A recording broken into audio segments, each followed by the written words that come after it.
Hello students, how are you? I'm Krishna Nayak, your chemistry teacher, and today we are going to discuss our in-text of chapter number 1, right? Let's start with the in-text question number 1.1. Why are solid rigid? Right? कि solid rigid क्यों है? बहुत simple सा question है, right? I know that you all are know the answer. फिर भी एक बार देख लेते हैं हम. The intermolecular forces of attraction is very strong in solid. सही है, हमें पता है कि जो हमारा सॉलिड है उसके बीच के जो इंटरमोलिकुलर फोर्स है they are very strong, right. ये सॉलिड की कंस्टिट्यूएंट अरेंजमेंट हो गई. तो ये जो दो पार्टिकल्स होते कोई भी दो, तो उनके बीच का जो फोर्स ऑफ अट्रैक्शन है, सही है, फोर्स ऑफ अट्रैक्शन जो है वो क्या होता है, very strong.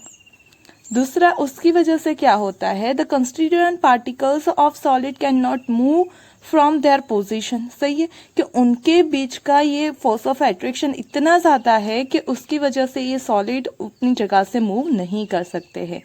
They have a fixed position, और उनकी पोजीशन क्या होती है, फिक्स होती है. However, they can oscillate about their mean position.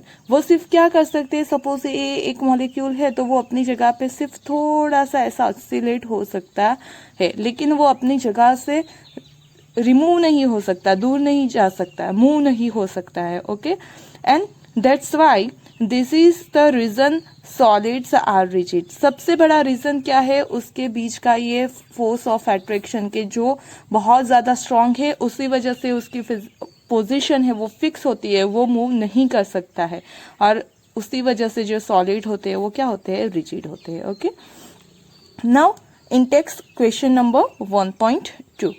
Why do solids have a definite volume. कि सॉलिड के पास डिफाइनाइट वॉल्यूम क्यों है, तो उसका रीजन भी वही होगा.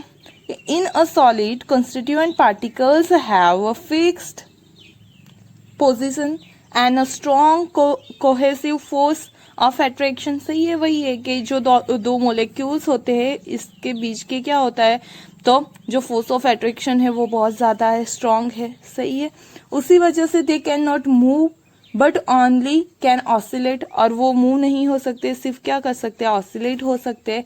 Hence volume of solid is definite. सही, क्योंकि अगर वो मूव कर सकते हैं तभी क्या होगा कि टेम्परेचर या कुछ भी चेंज करने से अगर पार्टिकल दूर जाते हैं एक दूसरे से तभी उसका वॉल्यूम बढ़ेगा. लेकिन यहाँ पे तो वो दोनों के बीच का फोर्स ऑफ अट्रैक्शन ही इतना है कि वो मूव ही नहीं कर सकते. सही, अगर मूव नहीं कर सकते तो दूर कैसे जाएंगे, दूर नहीं जाएंगे तो वॉल्यूम कैसे बढ़ेगा. मतलब सॉलिड का वॉल्यूम क्या होता है, तो डिफाइनाइट होता है. Okay, now our next question in text 1.3. Classify the following as amorphous और क्रिस्टलाइन. यहाँ पे हमें कुछ सॉलिड्स दिए गए हैं, हमें उससे एमोर्फोस सॉलिड एंड क्रिस्टलाइन सॉलिड में क्लासीफाई करना है. तो यहाँ पे मैं दो बना लेती हूँ पार्ट. ओके, फर्स्ट में बना लेती हूँ हमारा एमोर्फोस सॉलिड, एमोर्फोस सॉलिड, और दूसरा क्रिस्टलाइन सॉलिड. सही, फिर हम इसमें से एक एक करके देखते जाएंगे और उसे प्लेस करते जाएंगे. ओके, तो एमोर्फोस सॉलिड क्या होते हैं, तो जिनकी अरेंजमेंट इरेग्युलर हो वो एमोर्फोस होंगे, और जिनकी अरेंजमेंट जो कंस्टिट्यूएंट पार्टिकल है उसकी अरेंजमेंट रेगुलर हो वो क्या कहलाते हैं, हमारे क्रिस्टलाइन सॉलिड. तो पहला है हमारा पॉलीयूरेथेन. जो भी सारे पॉलीमर्स हो वो क्या कहलाते हैं, हमारे एमोर्फोस. तो ये पॉलीयूरेथेन क्या हो जाएगा, एमोर्फोस सॉलिड, पॉलीयूरेथेन. सही है, चलो ये हो गया. अब बात करते हैं नेफ्थेलिन. सही है, तो नेफ्थेलिन क्या हो जाएगा, हमारा क्रिस्टलाइन सॉलिड, क्योंकि उसकी कंस्टिट्यूएंट पार्टिकल ये बेंजीन, दो बेंजीन रिंग अटैच है, वो क्या होगी उसमें रिपीट होगी. मतलब नेफ्थेलिन क्या हो जाएगा, हमारा क्रिस्टलाइन सॉलिड. सही है, चलो फिर बात करते हैं हम बेंजोइक एसिड.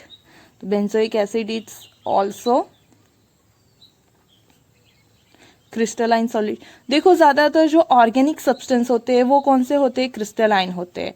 जो हमारे इनऑर्गेनिक सब्सटेंस हो या पॉलीमर्स हो, रबर हो, वो सारे किस में आएंगे, हमारा एमोर्फोस सॉलिड में आएगा. ओके, चलो, तो बेंजोइक एसिड हो गया। Teflon is also one type of polymer, so वो भी कहाँ पे आएगा, एमोरफोस में आएगा, सो टेफ्लॉन आ गया। उसके बाद क्या है, पोटेशियम नाइट्रेट, वो क्या है, क्रिस्टल है पोटेशियम नाइट्रेट, तो पोटेशियम नाइट्रेट KNO3 लिख लिया है मैंने उसकी जगह। फिर जो आपका सेलोफेन है वो क्या है, तो पॉलीमर है, और पॉलीमर कहाँ पे आते हैं, एमोरफोस में, तो आ गया सेलोफेन, वो क्या हो जाएगा हमारा, amorphous solid, right. Then polyvinyl chloride, वो भी क्या है, पॉलीमर है, तो पॉलीविनाइल क्लोराइड, जिसे हम PVC बोलते हैं, पॉलीविनाइल क्लोराइड, वो क्या हो जाएगा, amorphous solid. Then fibre is also amorphous solid, right. Glass है, वो भी क्या हो जाएगा, एमोरफोस सॉलिड हो जाएगा। और जो कॉपर है, वो कॉपर क्या होगा हमारा, क्रिस्टलाइन सॉलिड, क्योंकि जो भी मेटल है, ऑर्गेनिक सब्सटेंस है, वो क्रिस्टलाइन हो जाएंगे। ओके, जो आयनिक कंपाउंड है, आयनिक कंपाउंड होते हैं, फिर हमारे ऑर्गेनिक कंपाउंड होते हैं, सही है, वो सारे किस में आएंगे हमारे, या फिर मेटल्स, तो वो क्रिस्टलाइन सॉलिड में आएंगे। जबकि हमारे बाकी के पॉलीमर्स और ये सब हो जाएंगे, रेजिन्स हो जाएंगे, पॉलीमर्स हो जाएगा, रबर हो जाएगा, वो सब किस में आ जाएंगे, हमारे एमोरफोस में। ओके, तो ये हो गया हमारा क्लासिफिकेशन। अब देखते हैं next question, index 1.4, why is glass consider as a super cold liquid, जो ग्लास है उसे सुपर कोल्ड लिक्विड क्यों बोलते हैं, सही है, तो उसके आंसर को डिस्कस कर लेते हैं। Similar to liquids glass has a tendency to flow, सही है, कि जो हमारे एमोरफोस सॉलिड होते हैं, they have a tendency to flow, सही है, वो किसके जैसे, लिक्विड के जैसे फ्लो करते हैं, दो वेरी स्लोली, हाँ, जबकि लिक्विड्स के जितना स्पीड से फ्लो नहीं करते हैं, लेकिन वेरी स्लोली फ्लो करते हैं, लेकिन क्या करते हैं, फ्लो करते हैं। Therefore glass is consider as a super cold liquid, क्यों, क्योंकि लिक्विड भी फ्लो करता है, ग्लास भी तो फ्लो करता है, तो दोनों की प्रॉपर्टी सेम हुई, लेकिन जो हमारा ग्लास है वो वेरी स्लो फ्लो करता है, उसी वजह से उसे क्या बोलते हैं, super cooled liquid. This is the reason that glass window and doors are slightly thicker at the bottom than at the top. सही है, कि ये जो उसकी फ्लो करने की टेंडेंसी है, उसी वजह से आप अगर आपके यहाँ पे ग्लास विंडोज या डोर हो और आप उसे सालों के बाद ऑब्जर्व करो, तो उसका जो बॉटम होता है वो थोड़ा सा थिक होता है एज कम्पेयर टू टॉप, सही है, क्योंकि वो क्या होगा, तो हमारी विंडो ऐसे खड़ी होगी, तो वो जो ग्लास है वो ऊपर से नीचे की तरफ फ्लो करेगा, लेकिन इतनी जल्दी नहीं फ्लो करेगा, इसलिए आपको ऑब्जर्वेशन देखना हो तो आप कई सालों के बाद देख सकते हो, 1 या 2 दिन में या 1-2 मंथ में नहीं देखने को मिलेगा, क्योंकि वो बहुत स्लो फ्लो करता है। ओके, तो ये हो गया हमारा Intex 1.4। Now Intex 1.5, refractive index of a solid is observed to have the same value along all direction, सही है, हमें क्या बोला गया है कि जो रिफ्रैक्टिव इंडेक्स है किसी सॉलिड का, हमने मेजर किया, सभी डायरेक्शन में उसकी वैल्यू क्या आई है, सेम, कि रिफ्लेक्टिव इंडेक्स किसी सॉलिड के लिए मेजर किया गया और उसी की जो वैल्यू है वो सभी डायरेक्शन में क्या आई, सेम आई है। Comment on the nature of this solid, तो उस नेचर को क्या कहते हैं वो हमें बताना है, और would it show cleavage properly, और अगर वो जो ये प्रॉपर्टी वाला जो सॉलिड है उसका हम क्लीवेज करें तो क्या वो प्रॉपरली क्लीवेज पॉसिबल है। ओके, तो उसकी बात करते हैं कि ये जो नेचर है उसके अकॉर्डिंग हमने 2 टाइप देखे थे। ओके, एक तो था हमारा एनांसियोट्रॉपिक और दूसरा था आइसोट्रॉपिक, सही है। जो एनांसियोट्रॉपिक था उसमें क्या बोला गया था कि सभी डायरेक्शन में वैल्यूज क्या होती है, डिफरेंट होती है, जबकि जो आइसोट्रॉपिक है उसमें सभी डायरेक्शन में वैल्यू क्या होती है, सेम होती है। हमने ऑलरेडी जो हमारा क्रिस्टलाइन और एमोरफोस के बीच का डिफरेंस देखा था, तो हमने ये चीज डिस्कस की थी, सही है, कि एनांसियोट्रॉपिक क्या है और आइसोट्रॉपिक इन नेचर क्या है। आइसोट्रॉपिक में क्या होता है, तो मॉलिक्यूल की अरेंजमेंट इरेगुलर होने की वजह से आप किसी भी डायरेक्शन में अगर रिफ्लेक्टिव इंडेक्स मेजर करो तो क्या हो जाएगा, उसकी वैल्यू सेम आएगी। ओके, जबकि एनान्शोटॉपिक में रेगुलर अरेंजमेंट होने की वजह से वो सेम नहीं आएगी। एक बार फिर से डिस्कस कर लेते हैं। सपोज कि कोई हमारा रेगुलर वाला, ये एक रेगुलर अरेंजमेंट वाला क्या है, क्रिस्टल है, ओके, जिसकी वो किसका होता है, क्रिस्टलाइन सॉलिड की ऐसी रेगुलर अरेंजमेंट होती है, ओके। अब इसी रेगुलर अरेंजमेंट की वजह से अगर मैं अप टू बॉटम वाली एक डायरेक्शन सिलेक्ट करूं, सही है, एक डायरेक्शन में लेफ्ट टू राइट वाली सिलेक्ट करूं और एक डायरेक्शन में डायगोनल वाली सिलेक्ट करूं, तब देख सकते हो कि यहाँ पे जो पार्टिकल्स है वो वन साइड कैसे है, तो एक ही तरह के पार्टिकल है, दूसरी तरफ दूसरी तरह के पार्टिकल है। यहाँ पे आप देखो तो जो है हमारे दोनों साइड सेम है, लेकिन एक ये है तो एक ये है, एक दूसरा पहला वाला है तो एक दूसरा वाला है, सही है। तो ऐसे ही तरह की अरेंजमेंट है, मतलब इस डायरेक्शन में इस डायरेक्शन में दोनों डायरेक्शन में मॉलिक्यूल की अरेंजमेंट डिफरेंट है। अगर डायगोनल ले तो उसमें उससे भी डिफरेंट है। मतलब अगर मॉलिक्यूल की अरेंजमेंट डिफरेंट आती है तो जो प्रॉपर्टीज है, फिजिकल प्रॉपर्टीज आर डिफरेंट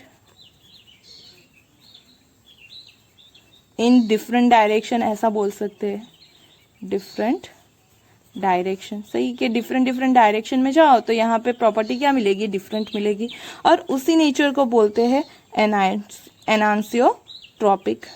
अब हमें तो सेम वाली बात करनी है, तो सेम वाली कब होगी, जब खुद की अरेंजमेंट कैसी हो, कैसी भी हो, ओके, इरेग्युलर अरेंजमेंट होगी। और फिर आप किसी भी डायरेक्शन में जाओ, इस तरफ जाओ, इस तरफ जाओ या इस तरफ जाओ, कहीं भी जाओ, तो सारे मॉलिक्यूल्स हमें सेम अमाउंट में, ज्यादातर सेम अमाउंट में मिलेंगे। मतलब वहां पे ऑल फिजिकल प्रॉपर्टीज क्या हो जाएंगी, सिर्फ फिजिकल प्रॉपर्टी सेम हो जाएंगी। कहाँ, ऑल डायरेक्शन में, सही है।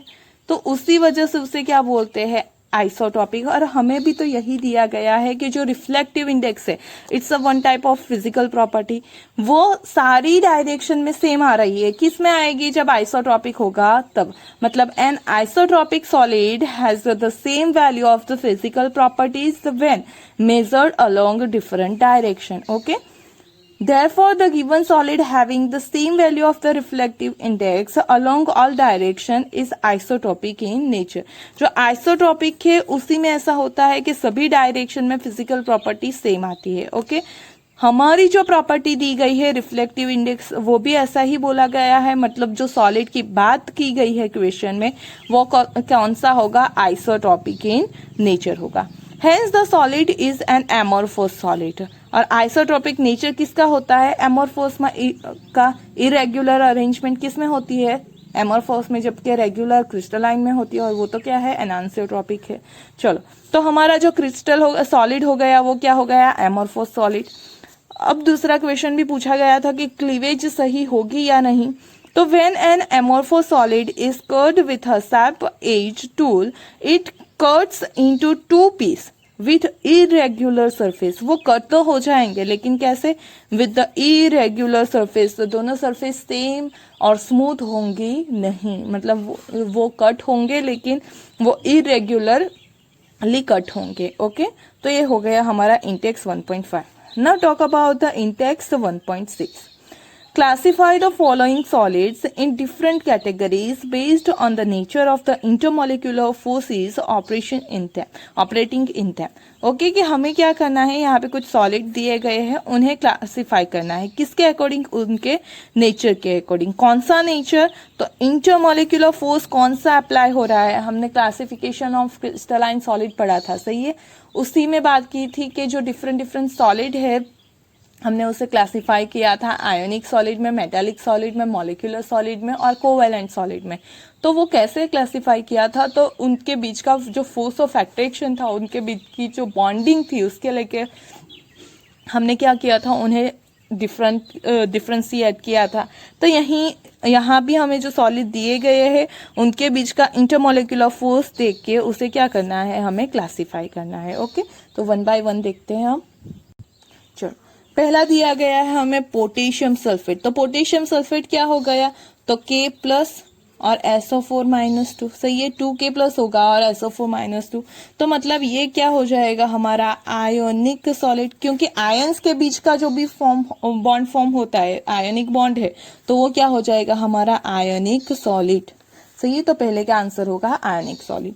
3 क्या है, मेटल है, खुद एक मेटल है, और मेटल के बीच कौन सा बॉन्ड फॉर्म होता है, मेटालिक, तो वो सॉलिड कौन सा हो जाएगा, मेटालिक सॉलिड, सही है। चलो बेंजीन क्या है, तो C6H6 एक मॉलिक्यूल है, तो मॉलिक्यूल के बीच में वैन डर वाल्स फोर्स होता है, और वो कौन सा बॉन्ड फॉर्म कर वो कौन से टाइप का सॉलिड होता है, तो मॉलिक्यूलर सॉलिड, सही है।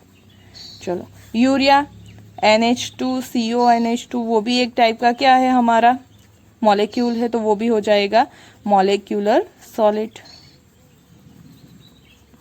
जो वाटर है, सॉरी एमोनिया है, एमोनिया होता है NH3, तो वो भी क्या हो जाएगा हमारा मॉलिक्यूलर सॉलिड,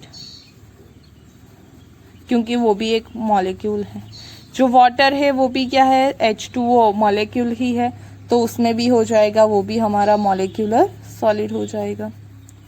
चलो अब जिंक सल्फाइड की बात करें, तो जिंक सल्फाइड मतलब Zn+2 एंड S-2। अब ये भी क्या हो गया हमारा, तो एक आयनिक कंपाउंड हो गया, आयन प्रेजेंट है तो आयनिक कंपाउंड हो गया, तो मतलब वो हो जाएगा हमारा आयनिक सॉलिड, ओके। जो ग्रेफाइड है वो क्या है, तो उसमें सिर्फ कार्बन कार्बन बॉन्ड होते हैं, और ये कार्बन कार्बन बॉन्ड किस तरह से फॉर्म होते हैं, तो शेयरिंग ऑफ इलेक्ट्रॉन से फॉर्म होते हैं। इट मीन्स कि ये क्या हो जाएगा हमारा कोवेलेंट सॉलिड, सही है। जो रुबिडियम है वो क्या है, मेटल है, तो उसे किस में हम क्लासिफाई करेंगे, मेटालिक सॉलिड में। आर्गोन जो होता है वो क्या होता है, एक्चुअली Ar, लेकिन वो क्या है, तो नोबल गैस है, और नोबल गैस ऑलवेज क्या होते हैं, डायएटॉमिक, डायएटॉमिक है मतलब कि वो मॉलिक्यूल हो गए, तो ये क्या हो जाएगा मॉलिक्यूलर सॉलिड हो जाएगा, सही है। चलो जो सिलिकॉन है, सिलिकॉन मतलब SI जहाँ पे क्या होता है, तो हमारा शेयरिंग ऑफ इलेक्ट्रॉन होता है, शेयरिंग ऑफ इलेक्ट्रॉन से कोवेलेंट बॉन्ड फॉर्म होता है, तो ये हो जाएगा कोवेलेंट सॉलिड। अब ये जो कार्बाइड है, सही है, वो भी क्या होता है, तो हमारा कार्बन के बीच का कोवेलेंट बॉन्ड होता है, सही है, तो वो भी क्या हो जाएगा कोवेलेंट सॉलिड। तो बॉन्ड फॉर्मेशन कैसी होती है, जो हमारा गिवन कंपाउंड है उसके अकॉर्डिंग हम उसे इजीली क्या कर सकते हैं, क्लासिफाई कर सकते हैं किसमें, आयनिक सॉलिड में, कोवेलेंट सॉलिड में, मॉलिक्यूलर सॉलिड में और मेटालिक सॉलिड में, okay. Now discuss our next question in text 1.7। Solid A is very hard electrical insulator in solid as well as molten state. देखो हमने जो क्लासिफिकेशन किया था उसमें पहला था हमारा आयनिक। जो आयनिक है वो क्या था, सॉलिड में इलेक्ट्रिकल इंसुलेटर था, लेकिन जो मोल्टन स्टेट में था वो तो क्या था, तो तब वो तो जो मोल्टन स्टेट है या सॉल्यूशन स्टेट है उसमें वो क्या करता है, तो इलेक्ट्रिक करंट पास करता है, मतलब कि आयनिक सॉलिड नहीं है। मेटालिक तो हमारे सॉलिड स्टेट में भी पास करता है, मतलब वो मेटालिक भी नहीं है, सही है। चलो अब बात करते हैं हमारे किसकी, तो आते हैं molecular solid and covalent solid, तो दोनों ही इंसुलेटर है, ओके। अब दूसरा स्टेटमेंट पढ़ो, and melts at extremely high temperature, सही है। हमारे कौन से दो बच गए, तो कोवेलेंट सॉलिड, कोवेलेंट सॉलिड, और दूसरा हो गया मॉलिक्यूलर सॉलिड, सही है। पहले दो तो जो दूसरे थे वो तो क्या थे, गुड इलेक्ट्रिकल कंडक्टर थे। ये जो मॉलिक्यूलर सॉलिड और कोवेलेंट सॉलिड बच गए उसकी बात करते हैं, तो both are the insulators, but यहाँ पे और दूसरा क्या बोला गया है कि जब हम उसे मेल्ट करते हैं वो हाई टेम्परेचर पे मेल्ट होता है। अब मॉलिक्यूलर सॉलिड तो क्या है, उनका तो मेल्टिंग पॉइंट लो होता है, मतलब जो हमारे कोवेलेंट सॉलिड है वो क्या हो जाएंगे हाई टेम्परेचर पे, क्योंकि उनका जो बॉन्ड होता है वो भी क्या होता है तो स्ट्रांग होता है, स्टेरिंग से फॉर्म हुआ होता है। ये तो van der Waals force of attraction से जुड़े होते हैं, मतलब वो force of attraction low weak है तो उनका मेल्टिंग पॉइंट लो हो जाएगा, मतलब मॉलिक्यूलर सॉलिड नहीं है। तो what type of solid is it, जो सारी प्रॉपर्टीज दी गई है वो किसकी है, कोवेलेंट सॉलिड की या फिर नेटवर्क सॉलिड की। मतलब क्वेश्चन को रीड करते जाओ और उसे समझते जाओ, आपका आंसर खुद ब खुद मिल जाएगा। Okay, now in text 1.8 ionic solid conduct electricity in the molten state, right, but not in the solid state. Explain कि आयोनिक सॉलिड है वो मोल्टन स्टेट में इलेक्ट्रिसिटी पास करते हैं, लेकिन अगर सॉलिड स्टेट ले हम तो वो इलेक्ट्रिसिटी को पास होने नहीं देंगे। उसका रीजन क्या है वो हमें एक्सप्लेन करना है। Okay, in ionic compounds electricity is conduct bye ion, क्योंकि आयनिक कंपाउंड है तो उनके पास क्या होता है, जो इलेक्ट्रिसिटी है उसे पास होने के लिए या तो फिर आयंस चाहिए या फिर फ्री इलेक्ट्रॉन्स चाहिए। तो अब आयनिक कंपाउंड के पास इलेक्ट्रॉन्स तो नहीं होंगे, लेकिन उनके पास क्या होंगे, आयन, और उसी आयन के थ्रू इलेक्ट्रिसिटी पास होगी। अब हम बात करते हैं सॉलिड स्टेट की। तो in solid state ions are held together by a strong electrostatic force. सही है कि जब सॉलिड स्टेट में है तब जो ये कैटायन और एनायन है, क्योंकि आयनिक कंपाउंड है तो कैटायन होगा और एनायन होगा, तो उनके बीच का जो इलेक्ट्रोस्टैटिक फोर्स है वो बहुत ज़्यादा होगा, जो फोर्स ऑफ अट्रैक्शन है वो बहुत ज़्यादा होगा। मतलब कि they are not free to move about within the solid. वो क्या है, फ्री नहीं है सॉलिड में मूव करने के लिए।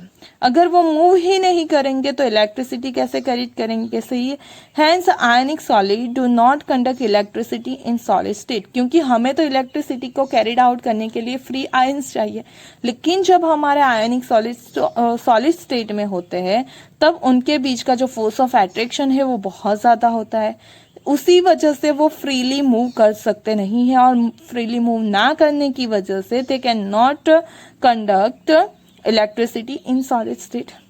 बट वो क्या करते हैं, मोल्टन स्टेट में क्या करते हैं, कंडक्ट करते हैं। कैसे कंडक्ट करते हैं उसकी बात कर लेते हैं। However, in molten state or in solution form, the ions are free to move and can conduct electricity. सही है कि जबकि मोल्टन स्टेट में क्या होगा, तो वो सपोज के हमारा NaCl का मोल्टन स्टेट है तो वो Na प्लस Cl माइनस के फॉर्म में आ जाएंगे, और ये क्या है, फ्री आयंस है, और फ्री आयन इजीली मूव कर सकते हैं कहीं भी। अगर मूव करेंगे आयन विथ चार्ज कैरियर, वो मूव करेंगे तो फिर इलेक्ट्रिसिटी भी उसके साथ क्या कर सकती है, पास हो सकती है। तो उसी वजह से जो मोल्टन स्टेट है या फिर उसका सॉल्यूशन फॉर्म ले ले तो उसमें फ्री आयन अवेलेबल होने की वजह से वो क्या करेंगे, कंडक्ट करेंगे इलेक्ट्रिसिटी को। Okay, and today's last question which is index 1.9 what type of solid are electrical conductors, malleable and ductile. हमें क्या बोला गया है, कंडक्टर भी होना चाहिए, मेलिएबल भी होना चाहिए और डक्टाइल।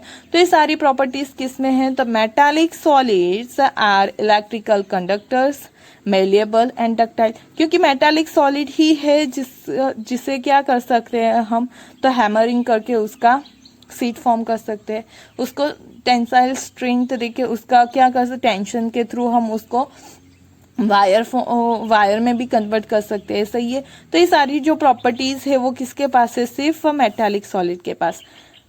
यहाँ पे इलेक्ट्रिक कंडक्टर दो है, एक तो मेटालिक है और दूसरा आयनिक। लेकिन आयनिक सॉलिड क्या होता है, ब्रिटल होता है, हार्ड होता है, उसके पास मेलिएबल एंड डक्टाइल प्रॉपर्टी नहीं है।